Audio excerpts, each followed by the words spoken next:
Meus amigos, que bom estar com vocês. A paz do Senhor. Eu quero pedir uma gentileza, que os que estão muito lá atrás, por favor, venham um pouco mais aqui para frente.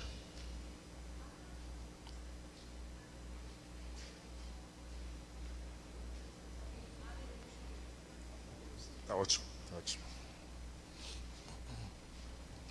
Eu vou ficar muito à vontade com vocês hoje, ok? Eu não estou usando paletó, porque o calor aqui me diz que eu devo dispensá-lo, ok? Eu, mesmo sem paletó, estou transpirando. Eu quero, à tarde agora, bater um papo com vocês. Vai ser assim bem descontraído, bem à vontade, permitindo perguntas, permitindo uma conversação. A temática vai ser nossa identificação com Cristo. Ok? Eu fui professor de pré-vestibular e eu sempre gostei de ter à vista dos meus olhos a fisionomia das pessoas para quem eu estava me dirigindo. Até para ler o quanto de compreensão eles estavam obtendo enquanto eu estava propondo. E aqui tem algumas pessoas que eu não consigo discernir a fisionomia delas, porque estão longe de mim. Eu gostaria que você chegasse mais perto. Esse pastor é enjoado. Não, só quero ver você. Não preciso olhar seu rosto. Vem mais para cá, por favor.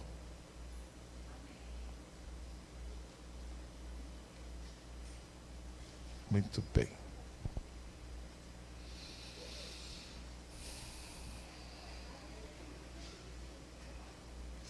Eu quero fazer uma leitura de vocês. No entanto, vou fazer algumas perguntas. Primeira delas.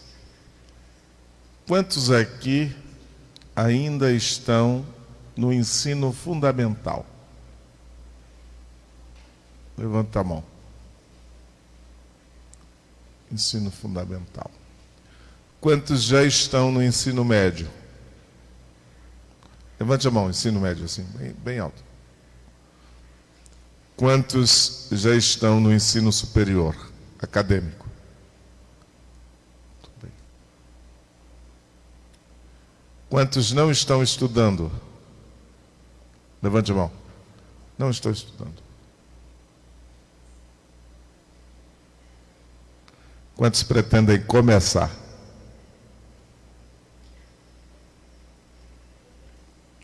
Muito bem.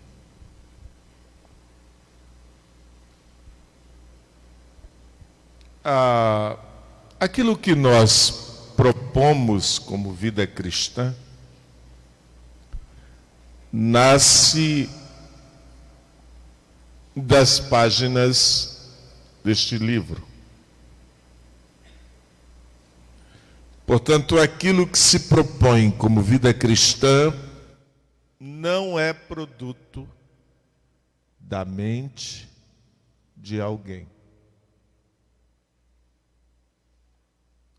É o resultado da compreensão, da interpretação e do conhecimento da palavra de Deus. Eu disse aqui, na quarta-feira à noite, que a vida cristã é uma questão de natureza. Portanto, é mais que uma ideia, mais que um pensamento, mais que uma filosofia, mais que um arguir, mais que um verbo, mais que um vernáculo, mais que uma fala. É uma natureza. E assim sendo, esta natureza está plasmada em você. Está plasmada em mim. Está plasmada.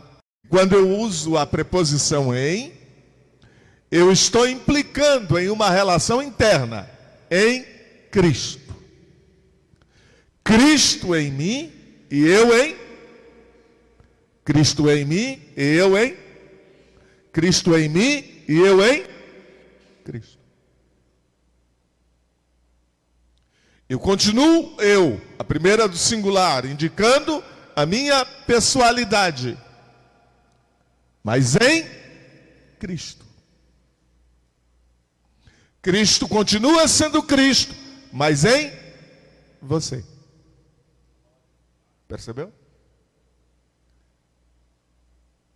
Ele não grita, não sai gritando: ei, estou aqui no ensino fundamental, vou participar do PPP, do PDI, do PC, vou participar do planejamento estudantil, das metas, das estratégias, do plano. Não diz. Ele faz isso em você. Caladinho. Mas em você. Você passa a ser catedral ambulante. Móvel. A presença dele em você é que muda a história, históricos e conteúdos. Quantos podem louvar ao nome do Senhor por isso? Nós nos batemos com... Quantos aqui são professores? Professor, ali.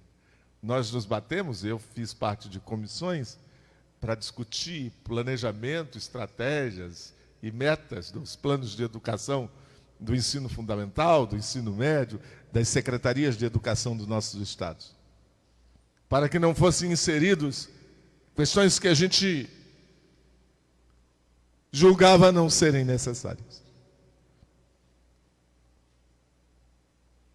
Fiz inúmeras reuniões com gente que pisava o chão da escola. No entanto, passei a compreender mais largamente que só isso não basta. Não basta tirar do papel. Tem que plasmar nas pessoas a natureza de Cristo. Não é o papel que vai mudar o comportamento sociológico. É a natureza de Cristo em você. Quantos podem louvar ao nome do Senhor? Se ela estiver estruturada e estampada em você, o reino de Deus vai vencer sempre.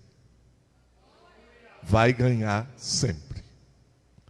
E vai triunfar sempre. Agora eu vou para um ponto teológico com vocês. Qual é a razão de todas estas demandas que o mundo vive e que nós sofremos? Qual é a origem, a nascente, o aquê, o começo destas demandas? É o nosso pai, Adão, com o processo da queda. Quando ele cai, ele se torna culpado. A culpa dele é transferida para a raça humana, ela atinge a raça humana. É imputada na raça humana. Tem alguém aqui que é advogado? Tem? Imputar é acreditar. A culpa é creditada na raça humana. E a raça humana passa a ser vítima deste crédito. Eu pergunto a você, um bom crédito? Sim ou não? Bom crédito? Mau crédito? Sim. Porque quem é que quer andar culpado? Quem é que tem coragem de levantar a cabeça estando culpado? Quem é que vive em paz carreando a presença da culpa? De quem era a culpa? De quem era a culpa? De quem era a culpa? Juntos, de quem era a culpa? Juntos, de quem era a culpa? Outra vez, de quem era a culpa? Mas foi creditada na nossa conta. Agora, de quem é a culpa? De quem é a culpa? Juntos, de quem é a culpa? Mais forte, de quem é a culpa? Mas a nossa culpa foi creditada em Cristo Jesus. Quantos podem louvar ao Senhor? De Adão, creditada em nós, raça humana. Nossa, creditada em Cristo. Como Cristo não tem culpa, e não carrega a culpa, nem o germe, nem o vírus da culpa, Ele nos dá um contracrédito. Ele acredita em nós, não a culpa, mas a justiça de Deus. Quantos podem louvar ao nome do Senhor? O contracrédito é justiça. Por isso Paulo diz, justificados, pois pela... Temos paz com... E quem é o nosso justificador? Cristo. O que ele está dizendo? Não carregue culpa. Ande de cabeça erguida. Se identifique com Cristo. Ele não carrega culpa. O maior problema da sociedade, do mundo, são as culpas.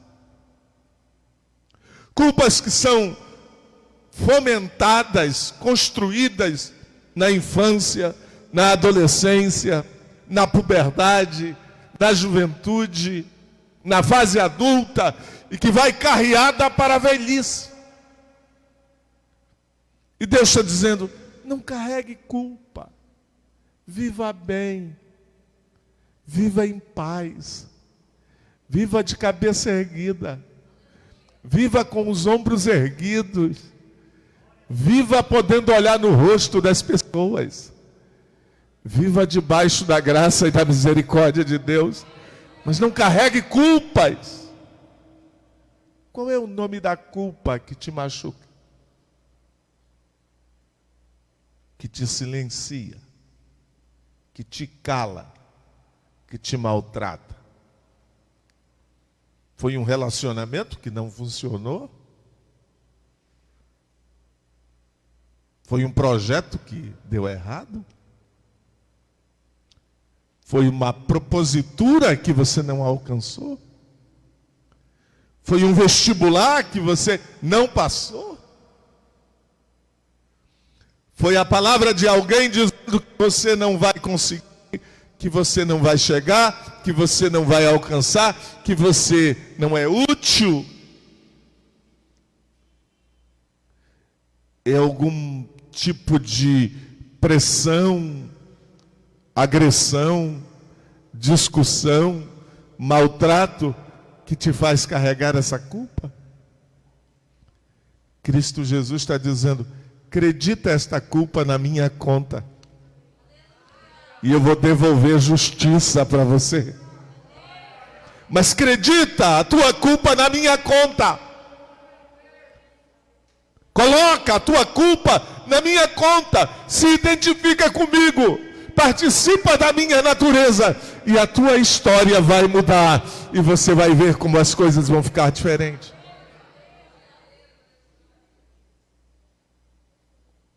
Você não pode carregar traumas, ensimesmamentos, clausuras, verdugos, chicotes da consciência, da mente, da alma. Porque não tem espancamento pior do que o espancamento da alma, porque ele é silencioso. E geralmente ele acontece por culpas. Culpas objetivas, concretas, de um ato realizado, ou culpas subjetivas, legadas de um terceiro que disse que você é culpado.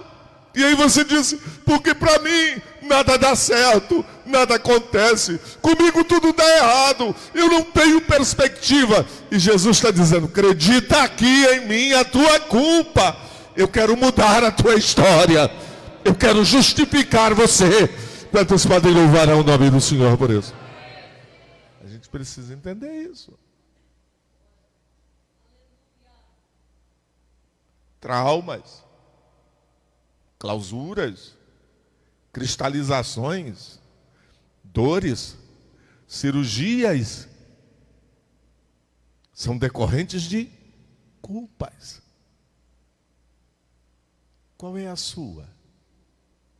Ela tem nome, ela tem endereço, ela tem geografia, ela tem nascente, ela tem origem. Qual é a sua? É meu pai. Quem é? É minha mãe. É meu tio. Opa. É meu parente. Opa. É a sociedade. Sou eu. Qual é a sua? Acho Jesus uma graça. Ele está olhando para você. Ele sabe seu nome.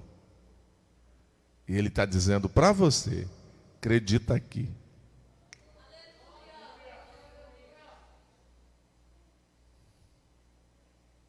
Ele está dizendo, não vergue, não envergue, não se dobre. Acredita aqui.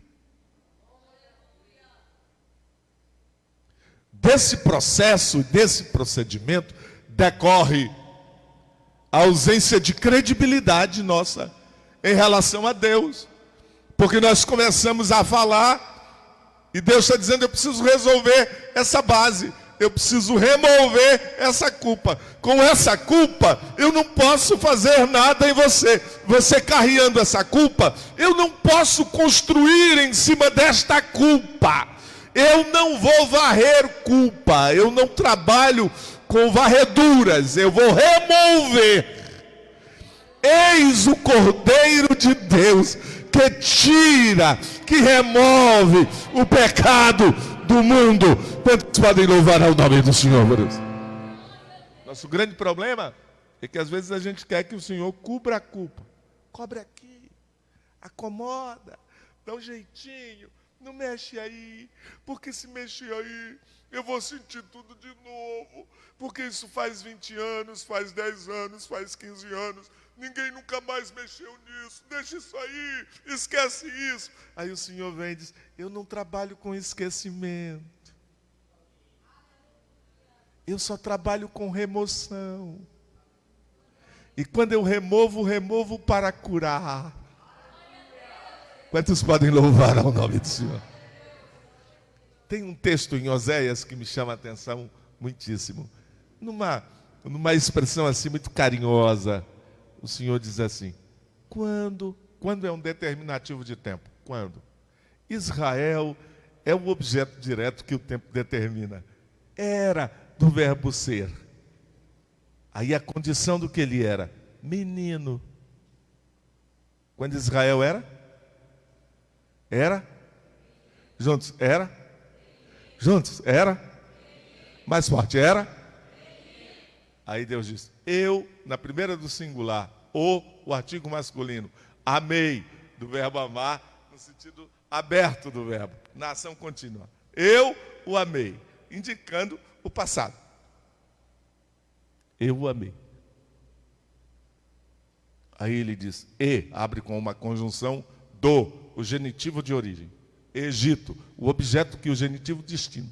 Chamei, do verbo chamar. A, o artigo feminino. Meu, pronome possessivo. Filho, o objeto da posse. Do Egito chamei a meu filho. Mas quanto mais eu os chamava, mais eles se afastavam de mim. Mas quando ele era menino, eu o amei. Eu não esperei ele crescer para amá-lo, não. Eu o amei quando ele era. É isso que Deus está dizendo para você.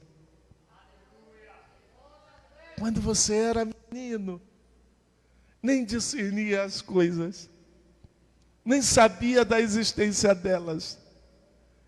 Quando você estava limpo, não tinha traumas, não tinha dores, não tinha angústias, não tinha sofrimento, não tinha culpa, não tinha mazelas, não tinha querelas, não tinha quedas, não tinha verdugos, não tinha clausuras, não tinha encaçapações, silenciações. Quando você não tinha nada disso, eu te amei. Foi lá que eu te amei. Quantos podem louvar o nome do Senhor? Então Deus chegou antes. E vou dizer um negócio para ti. Não adianta hoje tentar dar calotes em Deus, porque não vai dar certo. O maior erro nosso é tentar dar um calote em Deus. Porque você tenta aqui, e quando você chega ali, ele diz, oi, bom dia. Senhor, o que houve? Eu estava lá. Estava lá? Estava. Tu viu? Vi. Mas eu estava sozinho? Não, eu estava contigo. Por quê? Porque tu é meu. É meu o quê? Filho.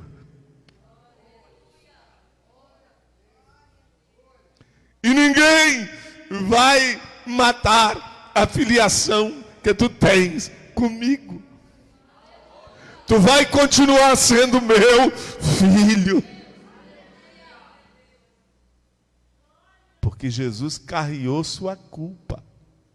Diga comigo, Jesus levou minha culpa. Que coisa boa.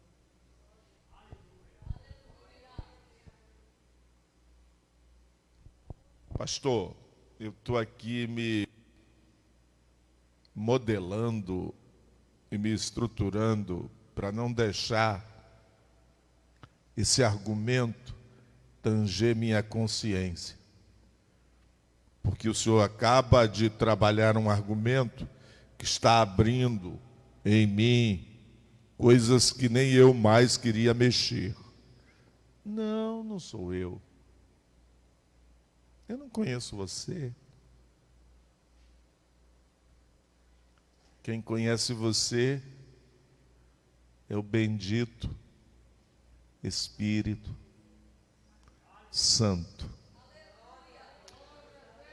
Mas eu vou te dar uma garantia. Ele não vai te expor. Quando ele for tratar de questões intrínsecas sua, ele vai falar só para você. E mesmo que haja uma pessoa do seu lado, a pessoa não vai ouvir nada. O Espírito Santo é muito ético. Se você não abrir a boca para dar alardes, ninguém vai ficar sabendo. E não precisa ter medo, porque lágrimas ninguém interpreta, não. Problema seu. E quem é que está operando? Espírito Santo. E ele está dizendo para você o quê? É só para mim. Se ele quisesse que você soubesse, falaria contigo. Mas se não está falando contigo, é porque não quer que tu saibas. Está respeitando a minha individualidade. A sua individualidade. Eu louvo a Deus por isso. Porque inúmeras vezes o Espírito já tratou comigo nas minhas individualidades e particularidades, e nunca terceiros ficaram sabendo, a menos que eu dissesse aos terceiros o que houve. Senão, só eu e ele estamos sabendo. E eu não carrego culpa. Eu carrego a justiça dele. Quantos podem louvar ao nome do Senhor por isso? Deixa eu perguntar. Por que você se tornou, sendo você identificado com Cristo, tão improdutivo? Porque a culpa leva a gente a não produzir.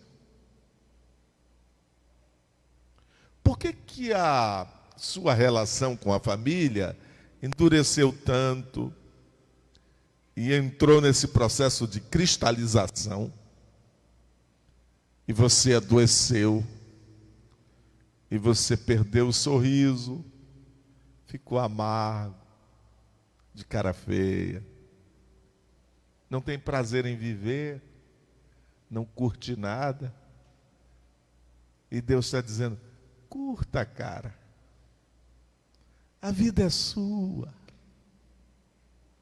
E essa culpa? Acredita em mim. E essa dor? Acredita em mim. E esse sofrimento? Acredita em mim. E essa angústia? Acredita em mim. Eu vou operar um milagre em você. Mas acredita, tenha confiança. Ou seja, se identifique comigo.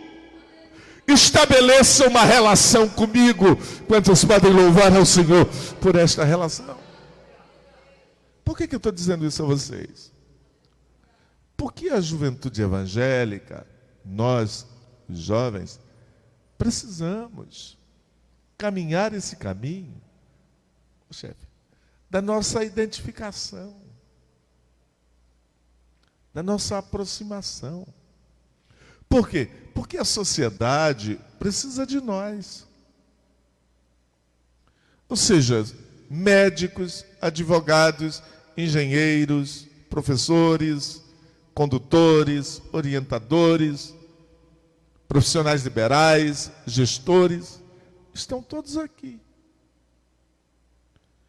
E não vão só orientar a vida interna da igreja, vão orientar a sociedade desta cidade, dessa brilhante cidade, que se tornou um polo de transporte do universo agrícola e de outros universos. Tudo passa aqui. E Deus não está olhando para você só para a vida de comunidade como igreja, não. Aqui tudo começa, mas você tem ambiente para expansão. Deus está trabalhando em você visão de mundo, cosmos, visão. Deus está querendo de você amplitude. Mas você não pode começar a realizar uma obra carregado de culpa. Você precisa realizar uma obra se identificando com Cristo. Para que quando as pessoas lá fora disserem a nossa filosofia aqui não inclui Cristo Jesus, você vai poder dizer: a filosofia não, mas a minha vida sim. O pensamento filosófico não inclui Cristo Jesus, mas você inclui Cristo Jesus na sua história, na sua vida. Sua identificação com Ele vai melhorar as condições do mundo. Vai melhorar as condições das pessoas. Sua relação com Ele vai melhorar a vida das pessoas. Seu bom humor. Sua capacidade de se aproximar, de conversar, de bater papo, de estar perto. Não se sature com as coisas. Um dia desse, eu cheguei a Guarulhos e eles mudaram aqueles portões até o 90. Aí eu desembarco no portão 2 para reembarcar no 89. Aí tá eu queria ir a pé, devagarinho. A menina veio e falou: senhor, seu voo está em cima da hora, está aqui a cadeira, eu vou lhe levar. Eu disse: não, eu vou andando, você vai comigo aqui, o voo não vai poder sair, você vai esperar. Não, senhor, embarca aqui, senta aqui, porque senão o senhor vai perder o voo e eu vou ter problemas. E ela magrinha, e eu estava com 84 quilos. Aí eu olhei para ela assim, falei: ela vai chegar lá esbaforida. Aí eu vou andando. Ela disse: não, senhor, o senhor não pode, senta aqui. Aí eu sentei. E falei: ó, eu estou pesado, você vai... Não, eu estou acostumada. Aí, vamos embora. Tá. Lá vai ela. Dali a pouco ela... E eu aqui ouvindo a respiração dela. E sabia que o batimento dela estava lá em cima. Aí eu falei: eu te avisei. Aí dali a pouco, quando a gente chegou aí pelo 46, ela falou: eu não sei o que acontece com pessoas como o senhor, que a gente vê que está bem, que está feliz, que diz para as pessoas: ó, eu vou andando, você vai comigo, a gente vai devagar. E eu, perfeita, eu não consigo. Papai, eu deixei ela falar. Aí eu perguntei: não consegue o quê? Não, eu tenho uns problemas. Quais? Aí começou a chorar. Eu falei: ó, você tem que me levar lá, não pode ficar chorando aqui não. Vamos embora. Tá, lá vai ela. Quando a gente chega lá, eles tinham resolvido fazer uma limpeza na aeronave. Aí vai se esperar 20 minutos.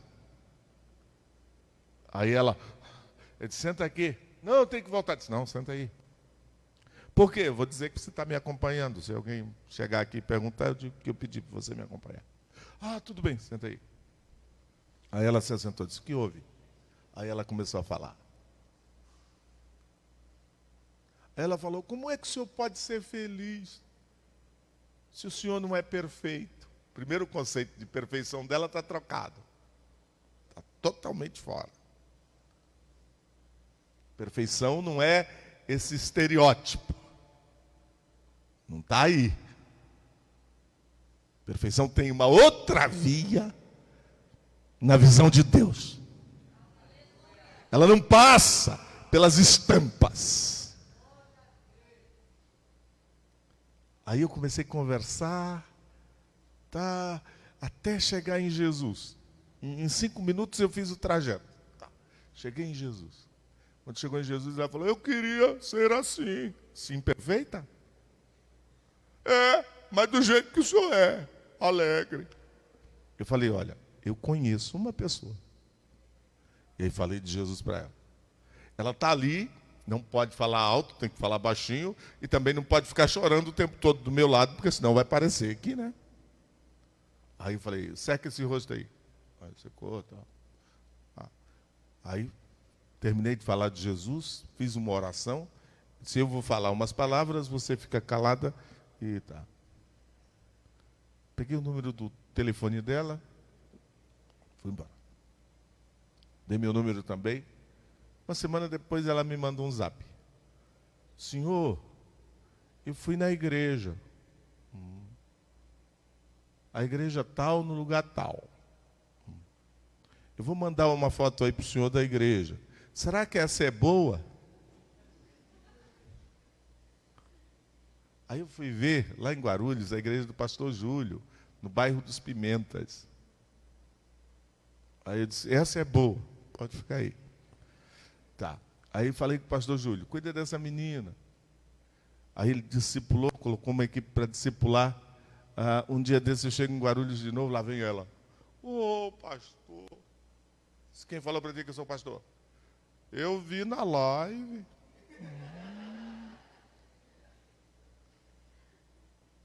Por que o senhor não falou aquele dia? Porque naquele dia eu não era pastor, não.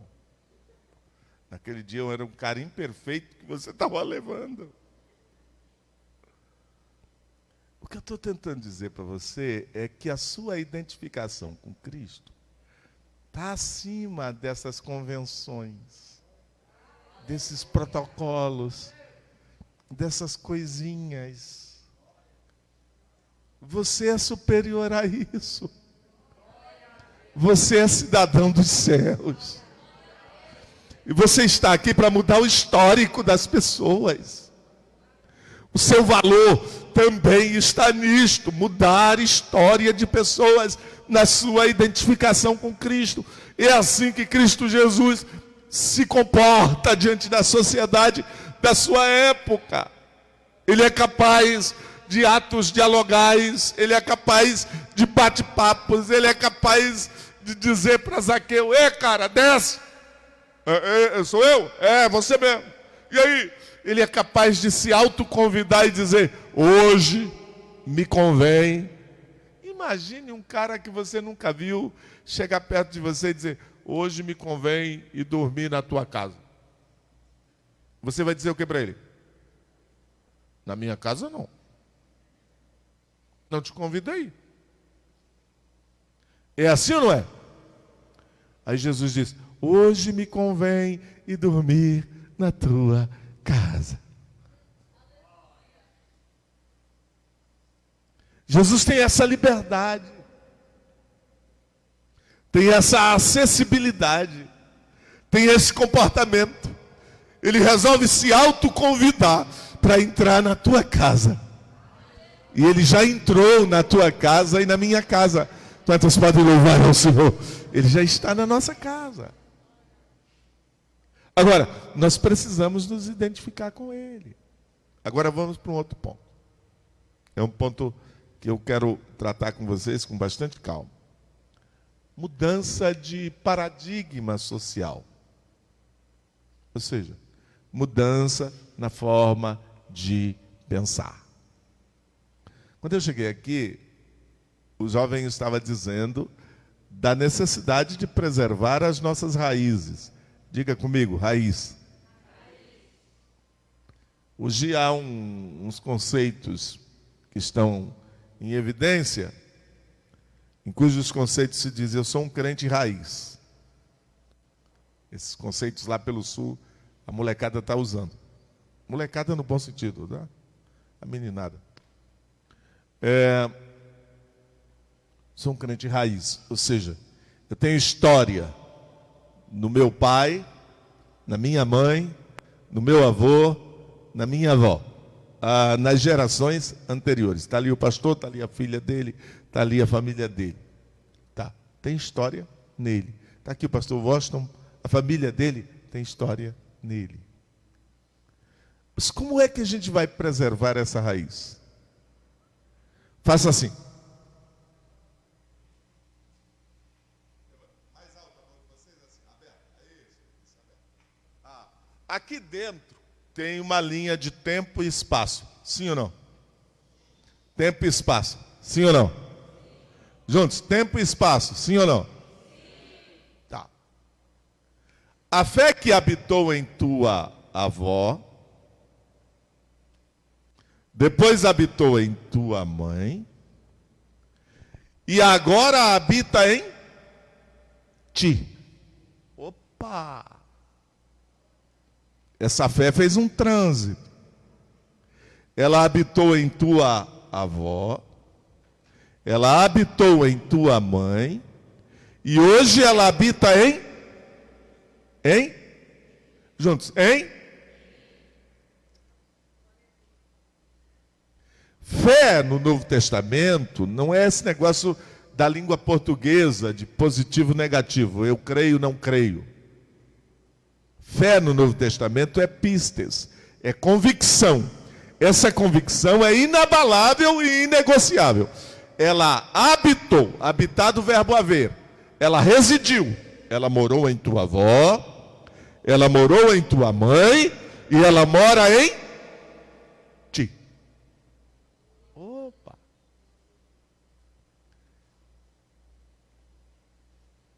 Como é que a gente trata isso? Se a gente é raiz.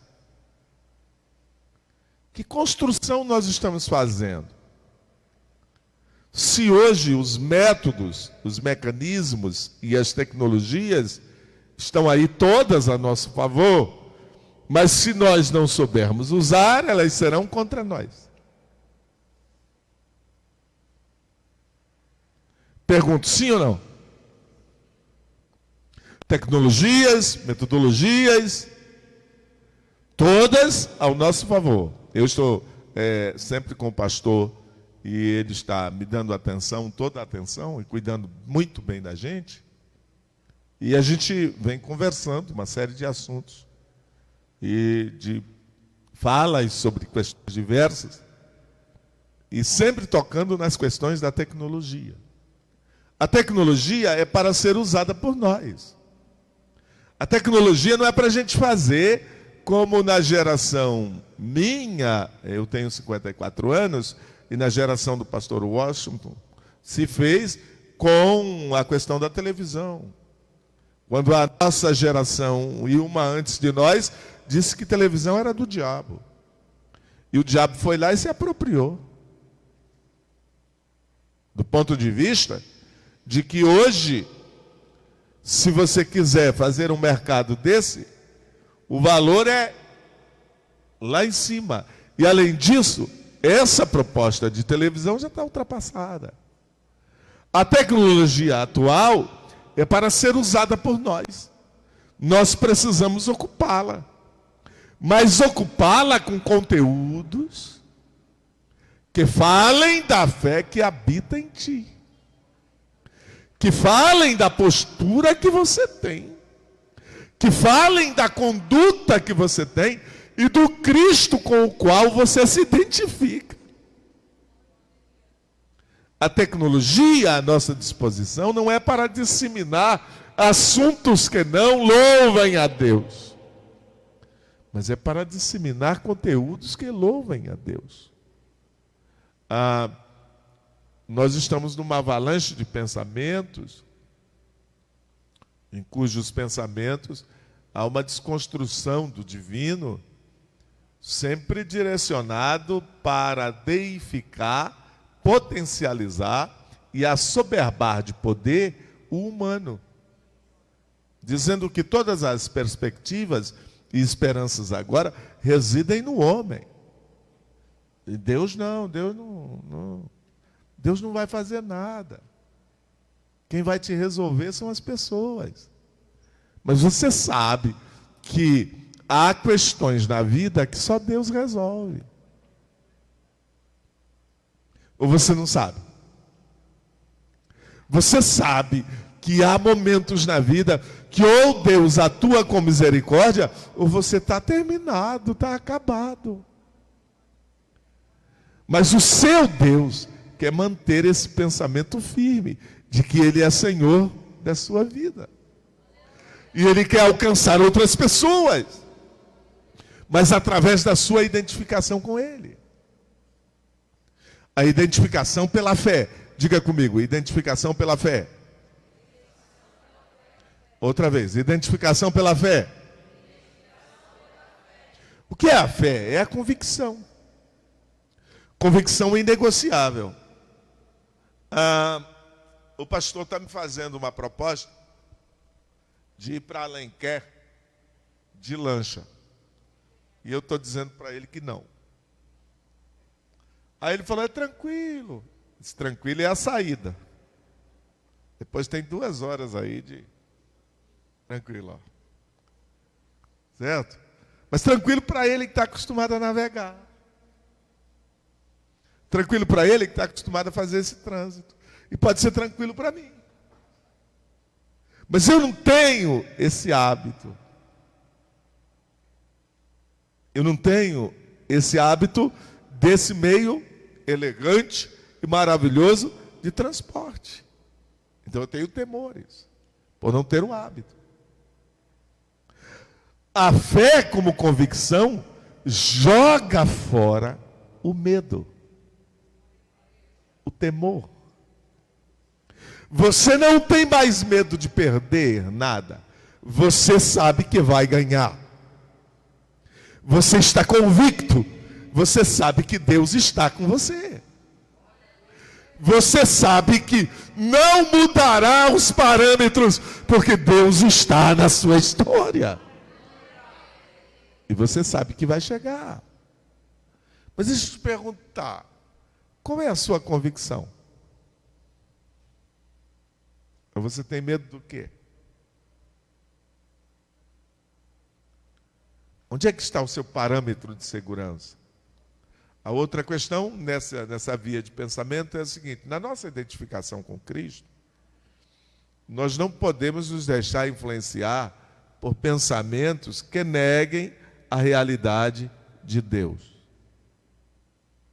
Eu tive o privilégio de trabalhar com um grupo de jovens da nossa igreja, que são universitários e que estudam na Universidade do Vale do Itajaí, na Univale. E eles são membros da nossa igreja e começaram a fazer um evento, uma realização, um dia na semana, na sexta-feira, após a aula, eles se reuniam no auditório da universidade e com um violãozinho, alguém tocando e um teclado, eles cantavam canções evangélicas, gospel. Depois o reitor me chamou e disse: Messias, falei com o pastor da igreja, e aí o pastor disse que eu falasse com você, quero falar com você. Esses meninos estão fazendo aí uma realização que está trazendo um resultado muito bom, está trazendo tranquilidade na vida universitária aqui, e eu percebo que está sendo bom para esse horário. O que mais vocês podem fazer? Aí eu perguntei: o que é que a gente pode fazer?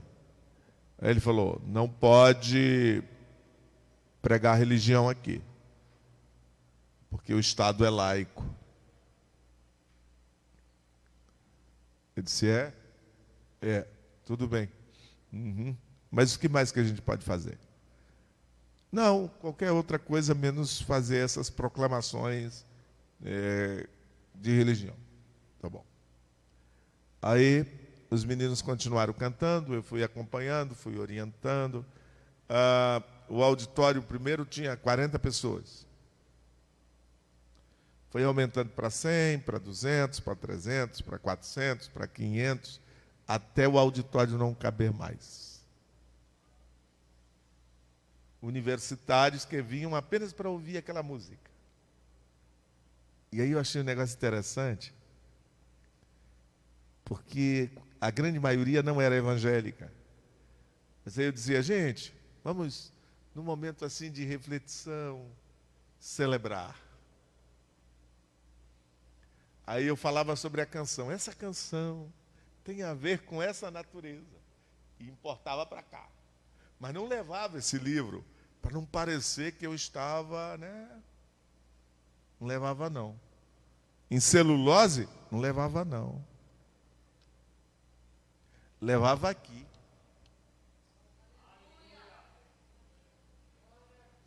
E aí eu via pessoas com lágrimas.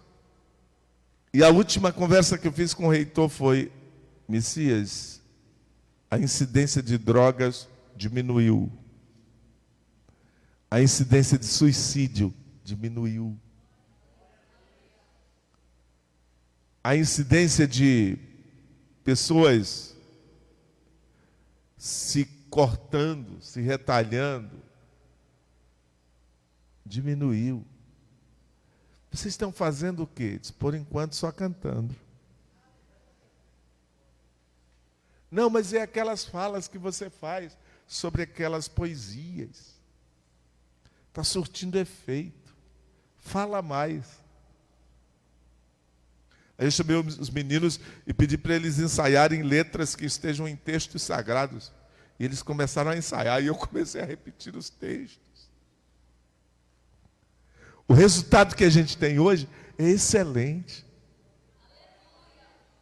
Porque hoje a gente tem trânsito dentro da universidade, fruto desse trabalho. E deixa eu perguntar para você, tantos são os métodos, tantos são os meios e as fórmulas. E Deus está dizendo para você, eu vou fazer isso com você. Essa é a forma que você tem de se identificar com Cristo. Aí num dia desse o menino, eu fiz uma fala sobre nele nos movemos, nele existimos e nele somos, que é o texto de Paulo em Atos. Aí o menino falou assim, senhor, eu estou no último ano de medicina e eu queria lhe dizer que Deus não existe. Aí o auditório está cheio, o pessoal ficou olhando para mim.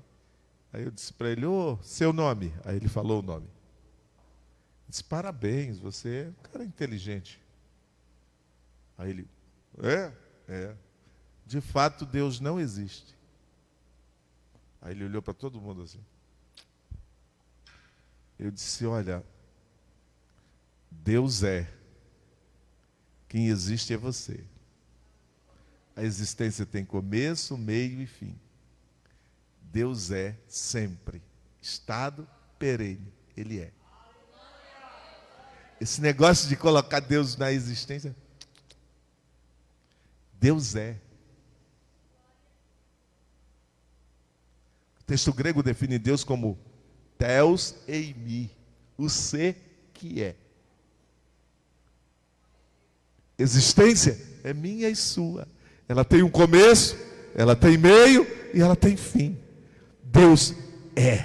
Aí ele falou, nessa questão do estado de ser perene, ainda não laborei.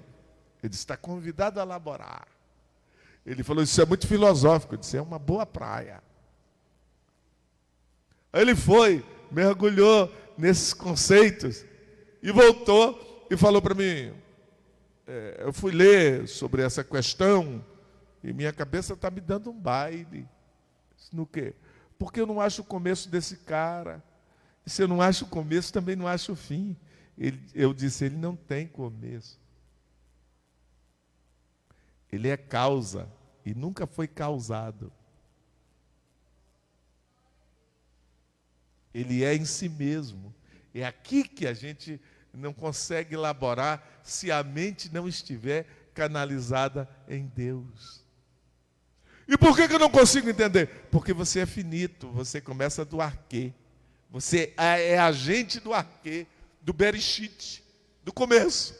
Você só pensa a partir do começo. Se não tiver começo, você não sabe pensar. Mas Deus é, sempre. Quantos podem louvar ao Senhor por isso? Ele é. Então é muito interessante você entender Deus. E ter esse preceito. Porque, na verdade, onde eles bebem? Eles bebem na Revolução Francesa, chamada Iluminismo. É lá que eles bebem. Mas a Revolução Francesa vem de onde? A Revolução Francesa é uma resposta ao período da Reforma. Porque a Reforma dizia, só a fé, só a Escritura, só a graça. E com a Reforma nasceram as escolas, os bancos, o capital. O mundo do capital nasceu com a Reforma. Quase ninguém fala isso. Dia 31 de outubro agora foi o dia da Reforma.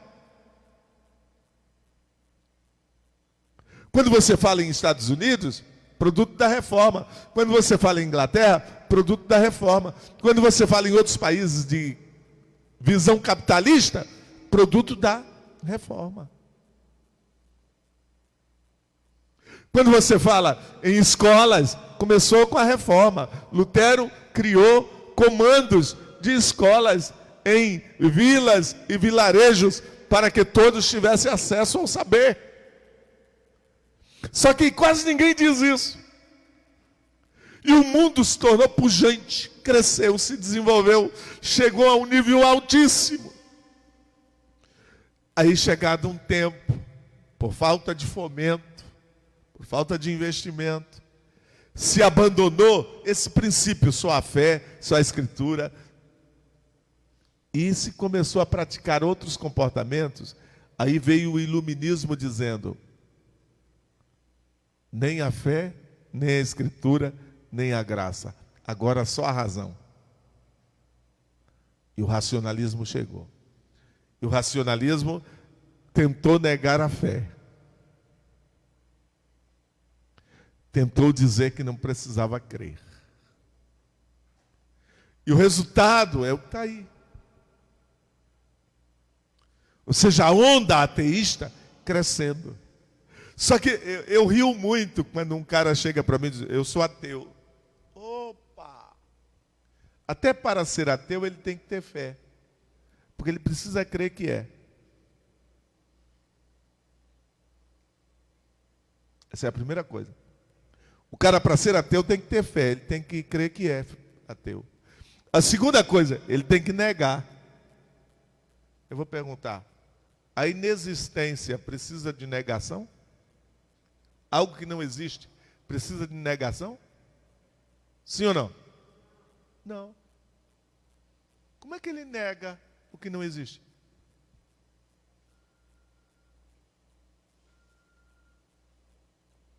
A inexistência em si mesma se justifica.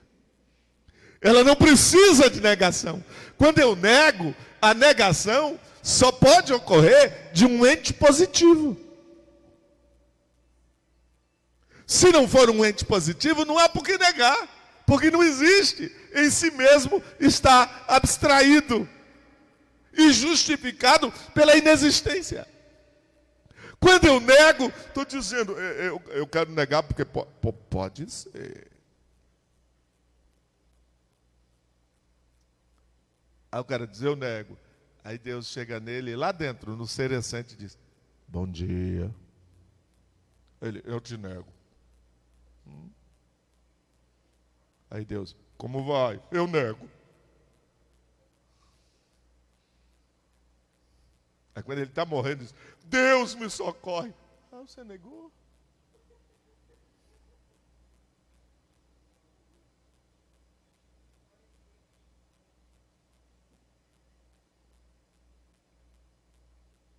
Pergunto a vocês. Vocês são universitários, um bom número aqui. Pastor, não sei o que fazer, porque a universidade tem um bom número de ateus. Ah, que bom.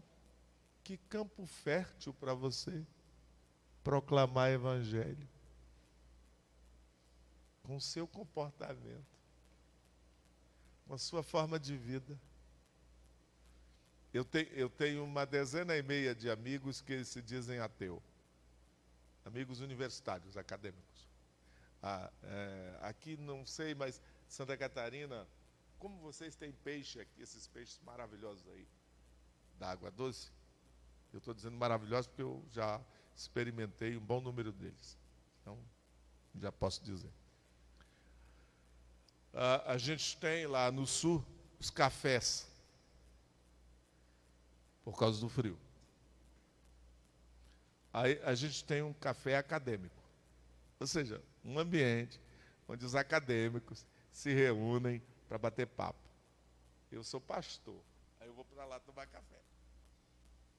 Aí estou tomando café, o cara vem e senta aqui, fala: ó, o religioso está aí. Eu digo: tá. Aí eles vêm para tentar, né, desconstruir.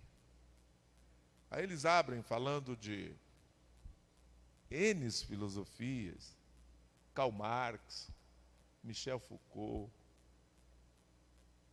vai por aí. Judith Butler, Sulamita Firestone, Simone de Beauvoir, essa galera aqui, né, que articula pensamentos. Só que eu já li essa turma toda, vezes. Aí eu deixo eles falarem. Aí eu pergunto: quem era Marx? defensor dos proletários. Que graça. Quantos empregos ele teve?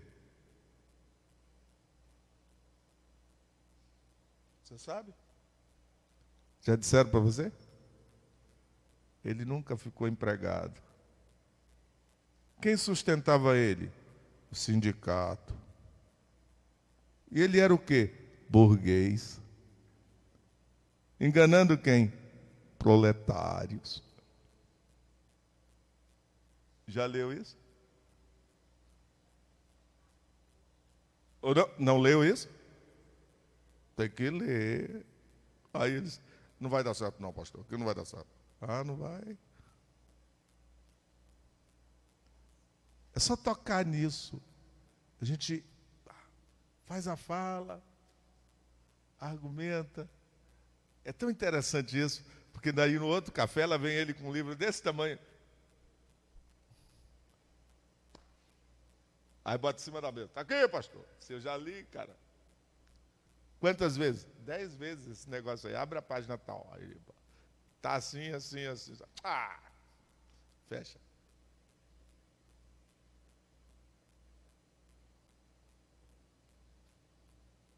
Quer apresentar quem, pastor? Jesus. Aí eu levo uma bibliazinha pequenininha que eu tenho de bolso, daquelas que não tem mais a edição. Eu boto aqui, eu leio esse livro aqui. Que livro é esse? É Bíblia. Quer ler comigo? Não, igreja eu não vou. Não, estou convidando você para a igreja não. Estou perguntando se você quer ler. Que dia? Daqui a 15 dias a gente tem uma reunião. Eu faço uma reunião com um grupo de pessoas que pensam Bíblia. Eu levo ele para lá. Aí lá ele ouve tudo e começa a entender. Quando ele começa a entender, eu coloco ele dentro da igreja. Pode saber, ele vai ser um defensor da igreja inigualável. Tudo aquilo que ele defendia aqui, ele vai defender do outro lado. Dizendo que Jesus é maravilhoso. Mas a gente precisa ter essa sensibilidade. Não escorraça não bota para correr não. Conversa. Discute. Avalia. Na sua identificação com Cristo, não afaste as pessoas. Traga para perto. Eu vejo os nossos meninos e as nossas meninas, os nossos meninos e as nossas meninas bonitos, maravilhosos, saudáveis, cheirosos, bem cuidados, bem definidos, bem resolvidos, mas com medo, acuados. Por quê? Porque o ateísmo está aí, pastor. Por quê? Porque está acontecendo esse negócio. Por quê? Porque não vai dar certo. Por quê? Porque eu não vou conseguir. Ei, gente, vamos levantar a cabeça, vamos caminhar, que Deus está conosco, está com vocês. Outra coisa, tem que aproveitar o tempo, porque vocês têm um pastor jovem, amigo, que deixa vocês trabalharem, que não está aí proibindo, nada disso. Está possibilitando, abrindo portas, fazendo caminho. E feliz com a presença de vocês. E feliz com o que Deus está fazendo com vocês. Então aproveite esse tempo. Porque daqui a 10 anos,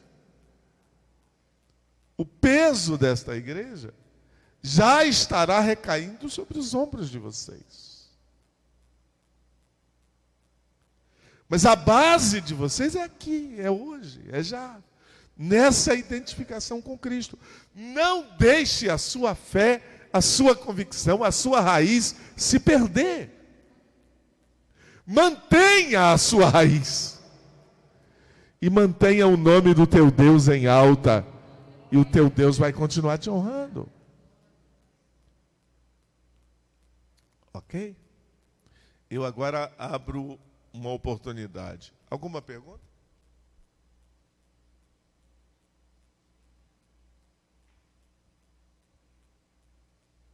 Eu pergunto de novo, alguma pergunta?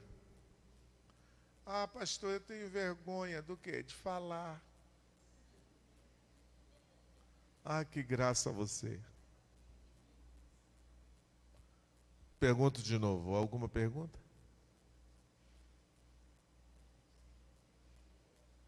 Se tiver, carinhosamente eu peço, faça.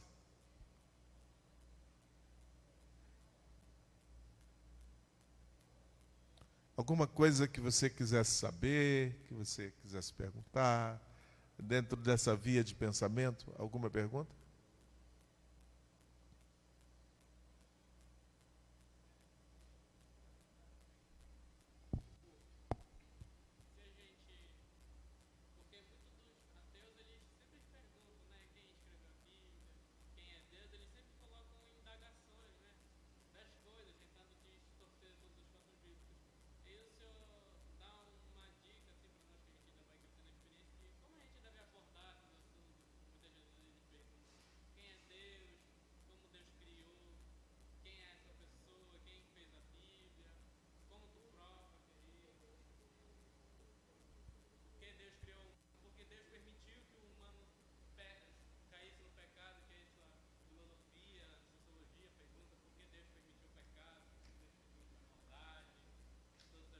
Vamos lá.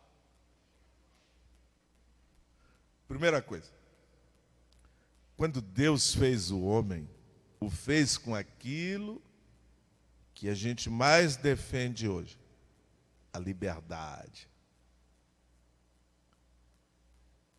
Quais são as maiores discussões hoje? Não é em torno da liberdade? Liberdade individual, direito individual. É isso. Deus fez o homem com esse senso de liberdade. E disse a ele: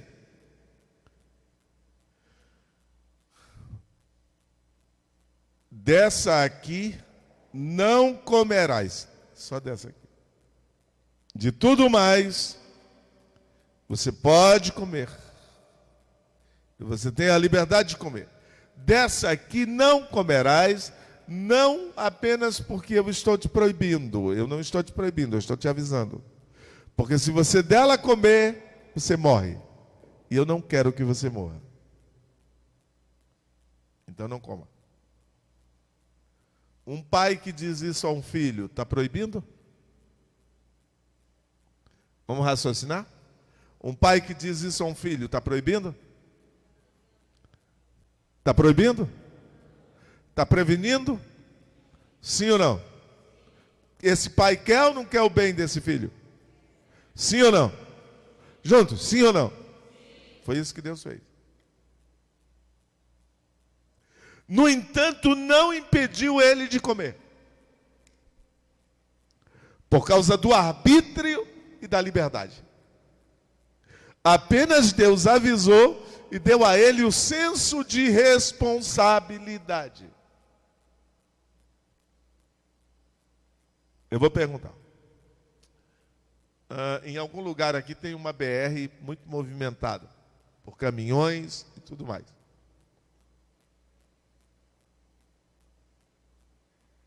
Tem proibições lá? De passagem? Você chega e atravessa a hora que quiser?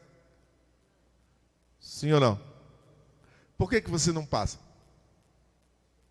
Porque você sabe que é perigoso e pode ser fatal. Sim ou não? Mas se você quiser passar, passa ou não passa? Não sei se chega do outro lado, mas passa.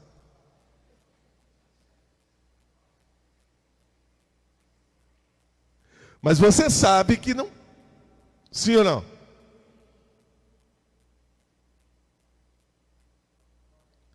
O que Deus fez? Não coma. Ele sabia ou não? Sabia ou não? Sabia ou não?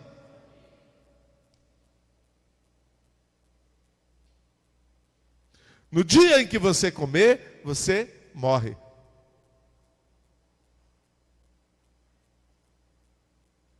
É isso que Deus faz. Ele avisa. A sociologia pergunta: por que Deus permitiu? Por que Deus deixou? Por que Deus tá. Mas a sociologia discute: o homem precisa ter seu arbítrio, seu direito, sua liberdade, o respeito à sua cultura, ao seu fomento social.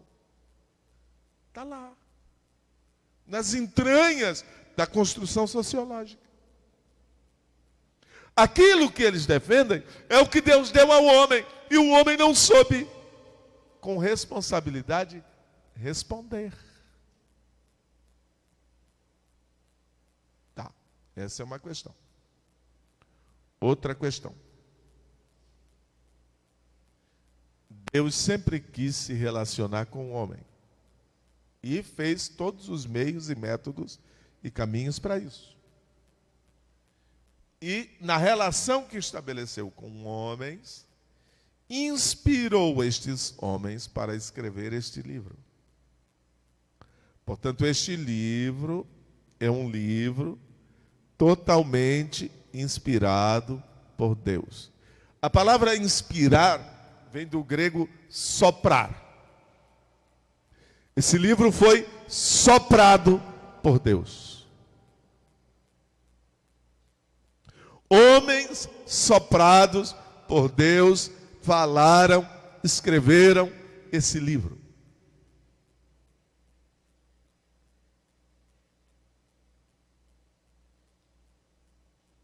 Se esse livro foi soprado por Deus, ele é palavra de quem? De quem? De quem, gente? Juntos, de quem? De quem, gente? Essa é a questão. Você precisa primeiro entender a história desse livro, a fundamentação desse livro, a conhecer todo o resultado e a composição desse livro, porque o livro vai dizer de si mesmo: nenhuma profecia é de particular interpretação, ou seja, é a ideia de uma pessoa qualquer, mas homens soprados por Deus falaram. O texto vai dizer: toda a escritura é divinamente soprada por Deus. Aqui está o fundamento. Então, quando você vai defender a escritura como palavra de Deus, você precisa desse preceito. Outra coisa que é inevitável: quem tem relação com a escritura tem que crer que ela é palavra de Deus. Sem a fé, não tem como. Então a gente tem que trabalhar a fé e a consciência de fé nestas pessoas. E aí eles vão entender que esse livro é palavra de Deus, diferente de outros livros quaisquer. Por isso eu incentivo todo menino, toda menina, moço, moça, a estudarem, a se aperfeiçoarem no conhecimento da Escritura, a buscarem saber mais, a utilizar todo esse vigor mental, físico, orgânico, biológico que vocês têm para obter conhecimento da palavra de Deus. Tá? E a fim de defender quando necessário se fizer. Porque dessa forma vocês terão maior argumento para esse fim. Alguma pergunta mais?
Vamos lá.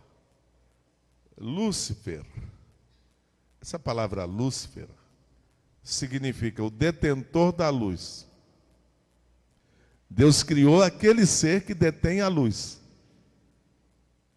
Lúcifer.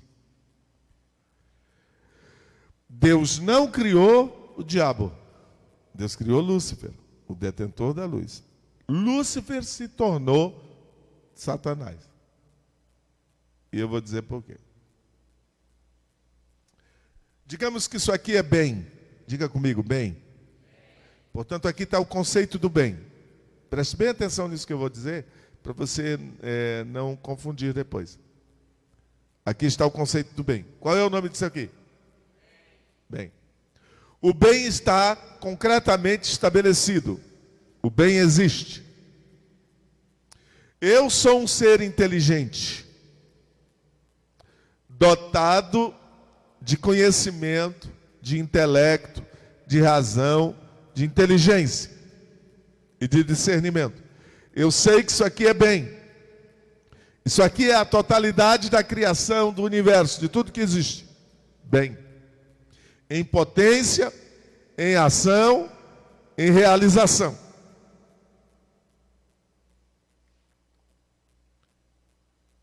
Eu convivo com isso aqui. Isso aqui é o bem. Porque eu sou inteligente e sou livre, eu resolvo fazer algo contra isso. O que eu vou fazer é o quê? É o quê? O que eu vou fazer é o quê? É o quê? Juntos, o que eu vou fazer é o quê? Deus não criou o mal. Percebeu? Deus criou o bem. E não fez seres que não fossem inteligentes.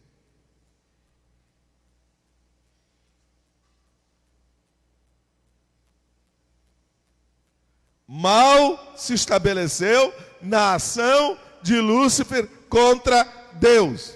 A essência do bem.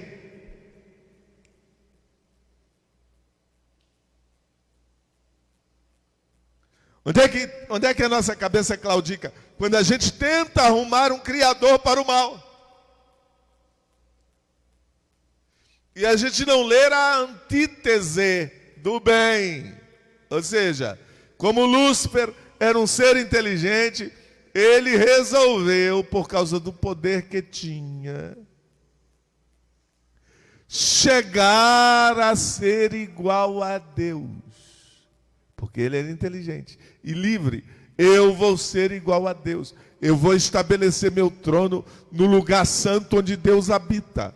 Eu vou ser igual a ele. Deus considerou isso mal. Deus não criou mal.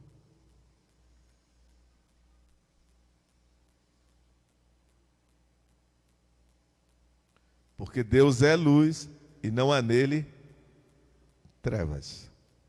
Deus é bem e não há nele mal.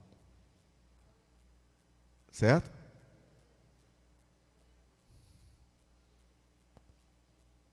O mal que sobrevém à humanidade foi operado por Deus?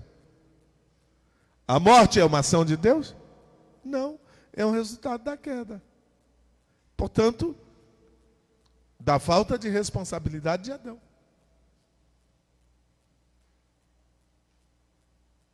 Tá claro isso para vocês? Alguém mais quer fazer alguma pergunta? Porque a hora está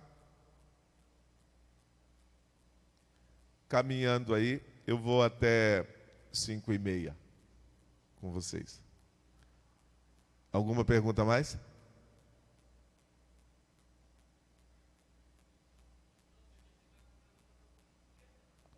Oi?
Tá, aí é o seguinte, nesse sentido, eu compreendo bem você, mas queria observar uma coisa.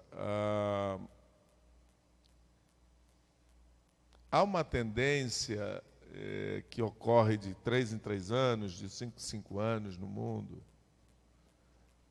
de se criar popstar.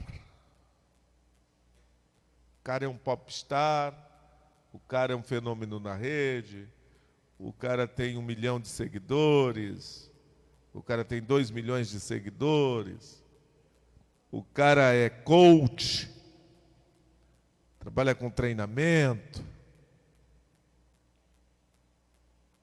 E a mente da meninada vê nessa vitrine o seu anseio. Eu quero ser um coach. Eu quero ser igual esse cara. Mas, em alguns casos, esse cara contraria o que está aqui. Então, o que eu preciso propor é que o que está aqui é superior a qualquer mito que a cultura gere. A outra questão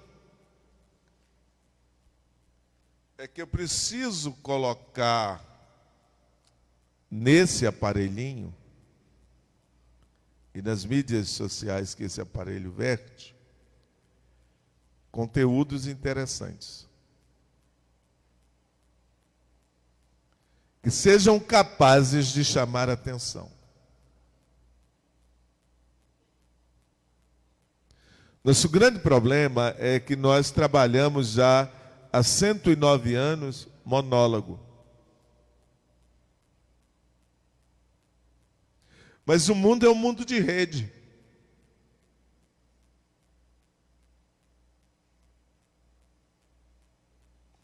De face do livro, Facebook.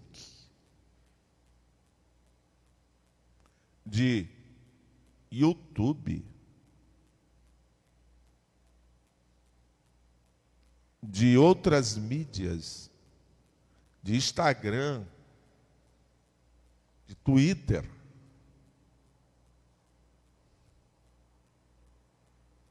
E a geração dos adolescentes é a geração digital, é geração Z, geração Y. E a geração dos pais, a geração Hamilton, da datilografia. Quer ver como é que eu identifico isso? Quando um pai vai digitar qualquer texto aqui nesse teclado, ele usa esse dedo. Aí eu já sei que ele não é geração digital. Porque a meninada usa esse dedo como auxiliar na digitação. Ele não só usa esses dedos, mas usa esse. Para os pais, esse dedo aqui era só para dar espaço.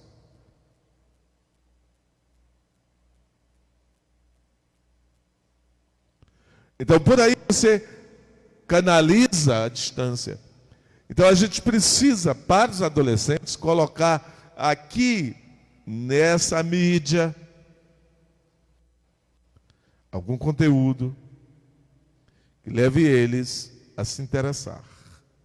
Outra coisa, planejar e realizar trabalho de grupo que envolva eles diretamente para executarem.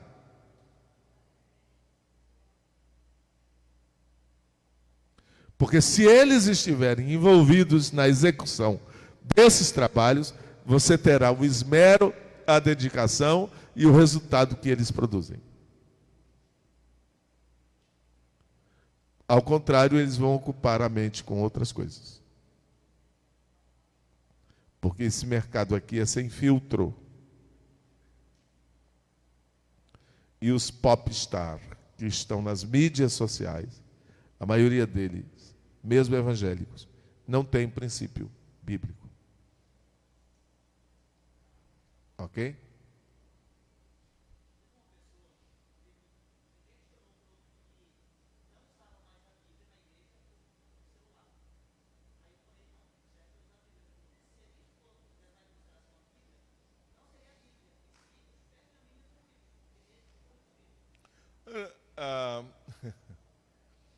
Ah, a versão bíblica, ela pode estar aqui digitalizada, como ela pode estar aqui em celulose.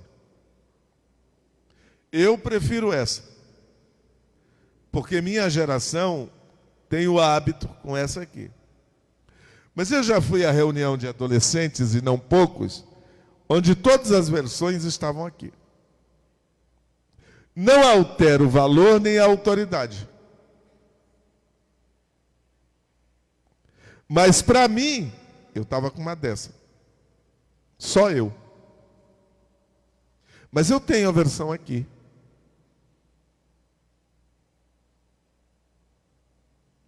Daqui a 5 anos, a maioria das versões serão essa aqui. Pouca gente vai carregar aqui. Então essa mudança é inevitável. Agora, o que eu não posso violar é a autoridade do texto. Esteja ele aqui ou esteja ele aqui.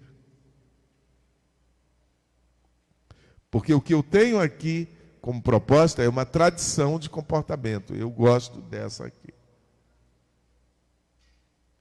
Só que hoje tem tablet. E você vai falar, tablet é algo recente. Tablet tem a ver com tábuas. Moisés já fez tablet lá no Monte Sinai.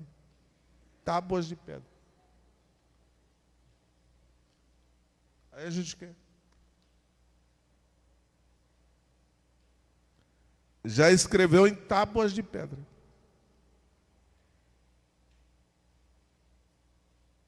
Aí a gente, não. É aquilo que Salomão diz, o que há de ser já foi. Naquela proposta, naquela configuração, naquela cultura, naquele mundo, naquele formato. Hoje, o formato é digital. Só que o digital tem bateria. Quando a bateria apaga, e agora? Ah, bendita celulose. Não tem bateria.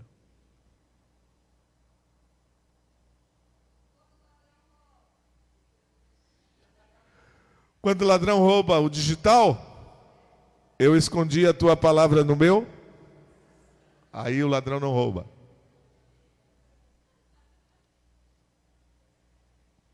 Alguém mais? Estou gostando de vocês, estão começando a ficar à vontade para conversar. Alguém mais?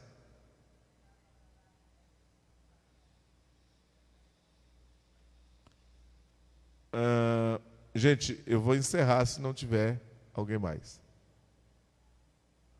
E vou encerrar agradecendo a vocês, agradecendo a Michele, agradecendo ao pastor Washington, o carinho e agradecendo a coordenação da juventude e dos adolescentes, a todos vocês, a oportunidade.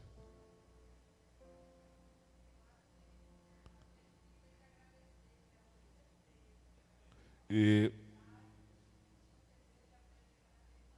para mim está sendo um prazer estar com vocês. Eu espero que a gente possa estar outras vezes e possa aprofundar essa questão estudantil, tecnológica, do ponto de vista de uma reflexão, em cuja reflexão vocês possam perguntar.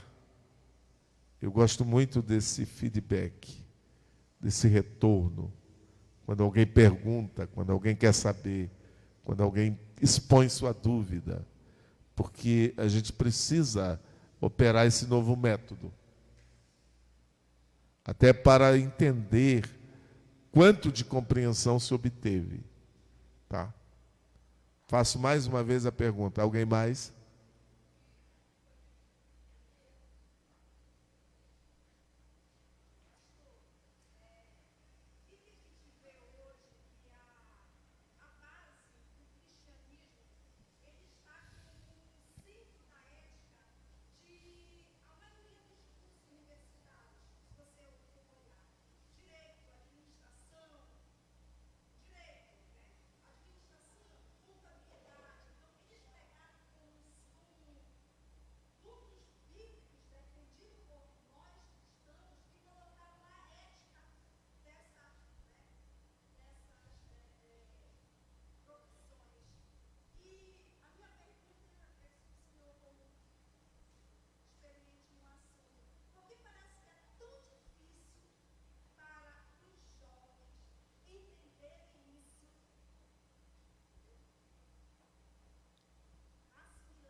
O fundamento do preceito ético de conduta na formação,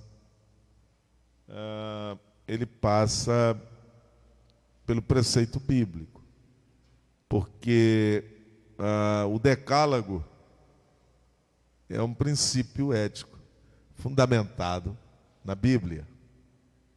Os mandamentos que operam para a consciência da sociedade, o pode, não pode, tem nascente na Bíblia. O código de Hammurabi também lá atrás. E os códigos dos povos antigos, todos eles têm esse circuito de princípio de conduta e ética. Com o advento das revoluções, e eu volto agora à Revolução Francesa, há uma desconstrução desse preceito. No comportamento, não enquanto estrutura do direito, estrutura da gestão, estrutura da administração, da contabilidade, ou estrutura dos cursos superiores e acadêmicos. Mas enquanto comportamento, as pessoas querem voltar para um preceito novo que não adote e que não comporte essa estrutura.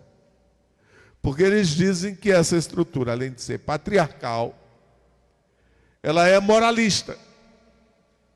Porque ela envolve conduta e moral. E eles trabalham um preceito de liberdade com a possibilidade de se fazer de acordo com o juízo de cada um, sem regra, sem precedentes, sem propostas antecedentes.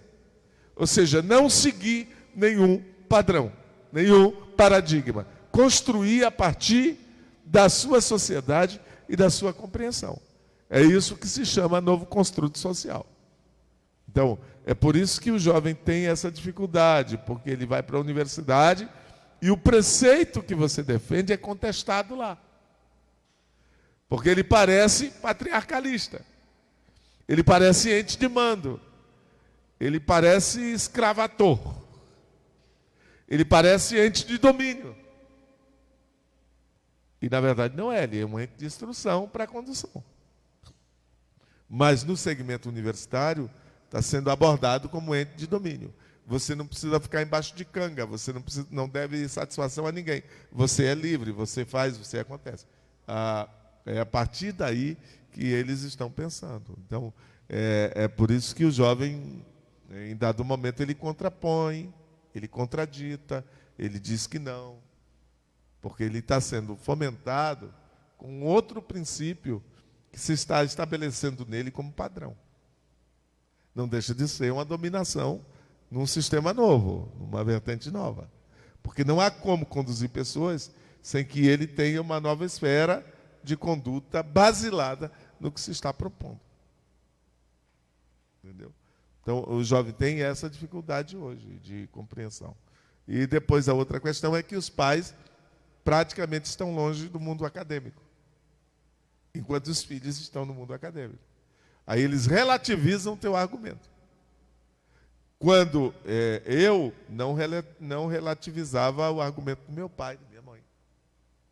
Não. Não é não. Sim é sim. Já meu filho, minha filha, diz, não, pai, não. Diz para a mãe, não, mãe. Então a gente tem que conviver com essa questão e vencer no argumento e não na imposição. Na minha geração, meu pai dizia, ou faz ou apanha.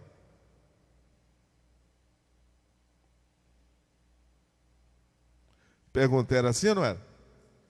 Ou faz ou apanha. E eu fazia. Tinha medo de apanhar. Hoje já não usa-se mais essa linguagem.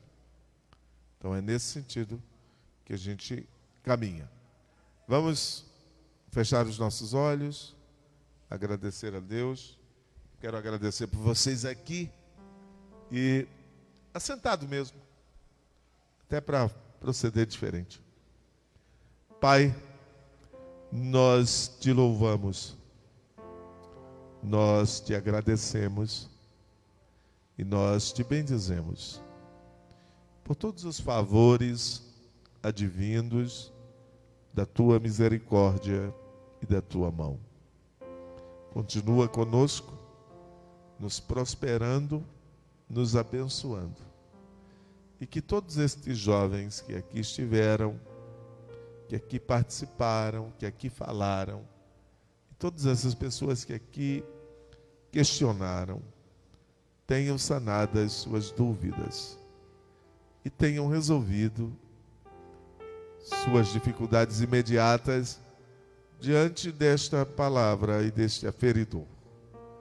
Que o teu nome seja glorificado e que Jesus Cristo permaneça em nós como Senhor e como razão de tudo que fazemos. E que o nosso trabalho seja um expositor de Cristo Jesus. Nós te pedimos que seja assim, em nome de Jesus. Amém. Gente, muito obrigado.